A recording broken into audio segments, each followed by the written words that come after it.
नमस्कार, मैं अनुष्का। बिहारी न्यूज में आपका स्वागत है। आज शाम तक की खबरों को जानने से पहले एक नजर डालते हैं अब तक की सुर्खियों पर। बारिश से उत्तर बिहार की कई नदियां आई उफान पर। पीएमसीएच में शुरू हुआ ब्लैक फंगस के मरीजों का इलाज। पूर्व मध्य रेलवे ने बढ़ा दी 10 स्पेशल ट्रेनों की परिचालन अवधि। अब घटिया राशन देने पर डीलर पर होगी कार्रवाई। देश भर में 46 दिनों के बाद आए कोरोना के सबसे कम मामले। तो आइए अब जानते हैं खबरें विस्तार से। पूर्व मध्य रेलवे ने बढ़ा दी 10 स्पेशल ट्रेनों की परिचालन अवधि। देश भर में कोरोना मामलों में स्थिरता आने के साथ ही अब यात्री धीरे धीरे ट्रेनों से यात्रा करने में मुखर हो रहे हैं। ऐसे में पूर्व मध्य रेलवे ने यात्रियों की सुविधा के मद्देनजर पुणे और छत्रपति शिवाजी महाराज टर्मिनस से दानापुर, दरभंगा और भागलपुर के बीच वर्तमान में चलाई जा रही 10 स्पेशल ट्रेनों की परिचालन अवधि को बढ़ा दिया है। इस संबंध में पूर्व मध्य रेल की CPRO राजेश कुमार ने बताया कि ये सभी स्पेशल ट्रेनें पूरी तरह से आरक्षित हैं और यात्रा के दौरान यहां यात्रियों को कोविड-19 प्रोटोकॉल का पालन करना अनिवार्य होगा।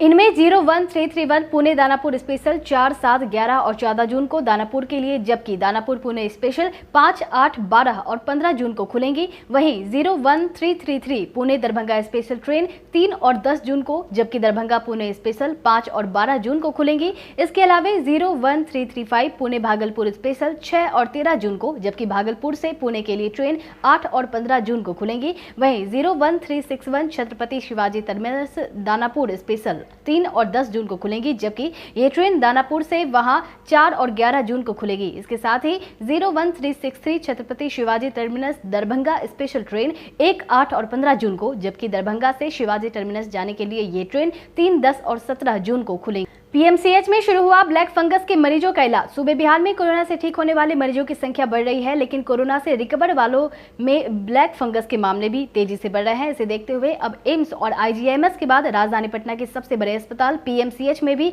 ब्लैक फंगस के मरीजों का इलाज शुरू हो गया है। 2 दिनों से अस्पताल में मरीज एडमिट भी होने शुरू हो गए हैं। इसके तहत अस्पताल की ENT और आई वार्ड में 70 बेड का ब्लैक फंगस के लिए डेडिकेटेड वार्ड बनाया गया है, जहां फिलहाल 8 मरीजों का इलाज चल रहा है। वहीं एक मरीज की स्थिति गंभीर होने पर उसे पटना एम्स रेफर कर दिया गया है। बताते चले कि प्रदेश में ब्लैक फंगस के मामले काफी तेजी से बढ़ रहे हैं। शनिवार को प्रदेश में ब्लैक फंगस के 16 नए मरीजों की पुष्टि हुई, वहीं 5 मरीजों की मौत हो गई। इसके तहत पटना के पीएमसीएच और एम्स जैसे संस्थानों में 2-2 मरीजों की इस फंगस की वजह से मौत हुई है, जबकि IGIMS में ब्लैक फंगस से 1 मरीज की मौत हुई है, जिसके बाद राज्य में ब्लैक फंगस से पीड़ितों की संख्या 310 हो गई है। अब आम लोग भी कर सकेंगे रेल टिकट की बिक्री। रेलवे के टिकट की अब आम लोग भी बिक्री कर सकेंगे। इसके लिए आपको कोई परीक्षा या इंटरव्यू देने की झंझट नहीं होगी। दरअसल इसके लिए मालदा रेल मंडल से टिकट काटने को कॉन्ट्रैक्टर बहाल की कवायद शुरू कर दी गई है, जिसमें बिहार के भागलपुर रेंज के 4 स्टेशनों को शामिल किया गया है। इसके तहत 3 वर्ष के अनुबंध पर स्टेशनों पर स्टेशन टिकट बुकिंग एजेंट के लिए टेंडर निकाल दिया गया है। इसके लिए 7 जून तक आखिरी समय है। इसके तहत मालदा रेल मंडल के वरीय वाणिज्य प्रबंधक के नाम से आवेदन करना होगा, जिसके बाद 9 जून को निविदा के कागजात खोले जाएंगे। जिन लोगों का आवेदन हर तरीके से सही होगा, उन्हें ही टिकट बेचने की जिम्मेदारी मिलेगी। टिकट काटने के एवज में संबंधित व्यक्ति को कमीशन के रूप में रुपए दिए जाएंगे। इससे यात्रियों को टिकट लेने में सहूलियत होगी, साथ ही घर बैठे बेरोजगार लोगों को रोजगार भी मिलेगा। सूबे के 3 लाख से अधिक ट्रांसपोर्टरों ने सरकार से की वाहन टैक्स माफ करने की मांग। लॉकडाउन का बड़ा असर राज्य के ट्रांसपोर्टरों पर ही पड़ा है और इससे राज्य के 3 लाख से अधिक ट्रांसपोर्ट मालिक व उनके कर्मचारी परेशान हैं। काम ठप होने के कारण लोन पर वाहन लेने वालों का किश्त देने में काफी परेशानी हो रही है।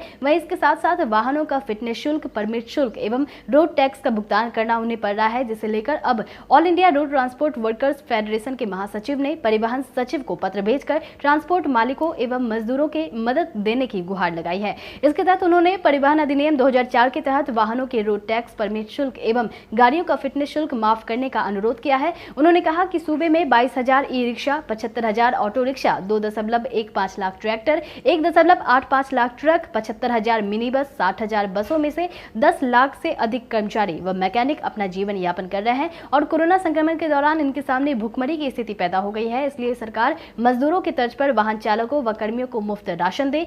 इसके अलावा फाइनेंसरों द्वारा की जाने वाली जोर जबरदस्ती पर भी रोक लगाने का अनुरोध किया गया है। बारिश से उत्तर बिहार की कई नदियां आई उफान पर। सूबे में मानसून से पहले ही नदियों के जलस्तर में वृद्धि होनी शुरू हो गई है। उत्तर बिहार में बीते 2 दिन से हुई बारिश के कारण कई नदियां उफान पर है। इससे कई जगहों पर नदी पर बनाए गए चचरी पुल भी बह गए हैं। वहीं गंडक नदी का जलस्तर भी लगातार बढ़ रहा है। शनिवार को वाल्मीकि नगर गंडक बराज से अब तक का सर्वाधिक 1.30 लाख क्यूसेक पानी छोड़ने के कारण गंडक दियारा में पानी फैलने लगा है। वहीं कोसी और बागमती में भी पानी का दबाव बढ़ा है। शिवहर के डुब्बा घाट में बागमती नदी का जलस्तर 60.90 मीटर पर पहुंच गया था, जो कि खतरे के निशान से मात्र 38 सेंटीमीटर कम था। वहीं पश्चिमी चंपारण जिले में बारिश से गंडक सहित हरहा, मसान, सिंगा, भलुई, धमनाहा, रघिया, पंडई आदि पहाड़ी नदियां उफान पर है। बताते चले कि जलस्तर में वृद्धि होने से समस्तीपुर, दरभंगा, मधुबनी व सीतामढ़ी के कई ग्रामीण क्षेत्रों में पानी भर आया है। तेजस्वी के विधानसभा क्षेत्र में आपस में भिड़ गए राजद और जाप कार्यकर्ता। नेता प्रतिपक्ष तेजस्वी यादव के विधानसभा क्षेत्र के एक गांव मंसूरपुर में पप्पू यादव के समर्थक और आरजेडी समर्थकों के बीच बीते दिन जमकर बवाल कटा। दरअसल इस गांव में बीते 1 महीने में कोरोना से 17 लोगों की मौत हो गई, जबकि गांव के मुखिया के पति का कहना है कि तेजस्वी यादव को जानकारी देने के बाद भी कोई भी यहां नहीं पहुंचा। जिसके बाद शनिवार को पप्पू यादव के समर्थकों ने उक्त गाँव में मेडिकल कैंप लगाया तो आरजेडी के समर्थकों ने बवाल काटा। जानकारी के मुताबिक शनिवार को ही स्वास्थ्य विभाग और जिला प्रशासन की टीम गांव का हाल जानने पहुंची तो ये लोग भड़क गए। लोग इस बात को लेकर नाराज थे कि जब इस गांव में पिछले दिनों मौत हो रही थी तब जिला प्रशासन ने उनकी सुध क्यों नहीं ली। अब जब पप्पू यादव की ओर से मेडिकल कैंप लगाया गया तो आरजेडी के समर्थक उपद्रव कर रहे हैं। आरजेडी समर्थकों और पप्पू यादव के समर्थकों में हाथापाई के साथ मारपीट भी हुई। गाँव के लोगों के समझाने के बाद शांत हुए। इस मामलों में बीडीओ की पहल पर जाँच की जा रही है। सीतामढ़ी में बागमती नदी पर बांस का बना पुल पानी में बहा। यास चक्रवात तूफान के कारण बीते 2 दिनों से सीतामढ़ी में हो रही बारिश के चलते नदियों में अचानक जलस्तर बढ़ गया है, जिस कारण बीते दिन एक बड़ा हादसा होने से टल गया। दरअसल सीतामढ़ी के बेलसंड अनुमंडल क्षेत्र के चंदौली में बागमती नदी पर बने चचरी पुल से दर्जन भर से अधिक लोग आवागमन कर रहे थे, लेकिन अचानक तेज बहाव में यह बांस से बना पुल बहने लगा। इसका एक वीडियो भी सोशल मीडिया पर काफी वायरल हो रहा है, जिसमें दिख रहा है कि स्थानीय ग्रामीणों के लाख समझाने के बावजूद लोग नदी पार करना चाहते थे। हालांकि अच्छी खबर यह है कि इस हादसे में एक भी व्यक्ति की जान नहीं गई है। हालांकि पुल टूटने के बाद एक व्यक्ति नदी में डूब रहा था, लेकिन किनारे खड़े लोगों ने उसे सुरक्षित बचा लिया। इस क्रम में स्थानीय ग्रामीण ने बताया कि आपसी जन सहयोग से यह चचरी पुल हर वर्ष बनाया जाता है। बाढ़ आने पर प्रत्येक साल यह टूट जाता है। पुल के टूट जाने के बाद प्रखंड मुख्यालय से दर्जनों गाँव का संपर्क टूट गया है। अब घटिया राशन देने पर डीलर पर होगी कार्रवाई। राज्य के जन वितरण राशन केंद्रों पर अगर डीलर घटिया क्वालिटी के अनाज देते हैं तो शिकायत मिलने पर उन पर कार्रवाई की जाएगी। इसके तहत खाद्य एवं उपभोक्ता संरक्षण विभाग की मंत्री लेसी सिंह ने कहा है कि राशन कार्ड धारियों को घटिया या गुणवत्ताहीन अनाज देने की कोशिश की गई तो डीलर और अन्य दोषियों के खिलाफ कार्रवाई की जाएगी। मंत्री ने संबंधित पदाधिकारियों को सख्त हिदायत दी है कि कहीं से भी घटिया अनाज आपूर्ति की शिकायत मिलने पर तत्काल 24 घंटे के अंदर अनाज बदलकर गुणवत्तापूर्ण अनाज डीलर को मुहैया कराई जाए, ताकि डीलर समयानुसार लाभार्थियों को अनाज की पूर्ति करा सके। इसके साथ ही उन्होंने राशन कार्ड धारियों सभी लाभुकों से भी अनुरोध किया है कि प्रति व्यक्ति निर्धारित मुफ्त राशन का ही उठाव करे। उन्होंने कहा कि गुणवत्तापूर्ण अनाज देने के लिए सरकार कृत संकल्पित है। तूफान से क्षतिग्रस्त फसलों का सरकार करवा रही है आकलन। बंगाल की खाड़ी में आई चक्रवाती तूफान यास के कारण राज्य में कई दिनों से जारी तेज हवा और भारी बारिश से खेती किसानी को काफी नुकसान पहुंचा है। वहीं आम, लीची जैसे फसलों को भी क्षति पहुंची है, जिसे लेकर कृषि मंत्री अमरेंद्र प्रताप सिंह ने कहा है कि राज्य सरकार सभी जिलों में फसल क्षति का आकलन करवा रही है। इसके अनुसार किसानों को सहायता पर उचित निर्णय लिया जाएगा। ये बातें कृषि मंत्री ने बीते दिन confederation of all India traders CAIT के वर्चुअल संवाद में कही। इसके तहत उन्होंने कहा कि कृषि उत्पाद और इससे जुड़े सामग्रियों की व्यापारियों की समस्याओं का शीघ्र निदान कराया जाएगा। इस दौरान शहद उत्पादन, रासायनिक खाद की कीमतें निरंतर बढ़ने, वाट काटा लाइसेंस नवीकरण में दिक्कतों, लॉकडाउन के दौरान व्यापारियों के साथ पुलिस की ज्यादती और किसानों की उपज का उचित मूल्य नहीं मिलने का मामला भी रखा गया, जिस पर मंत्री ने सभी की समस्याओं को सुनते हुए इसके शीघ्र निदान का आश्वासन दिया।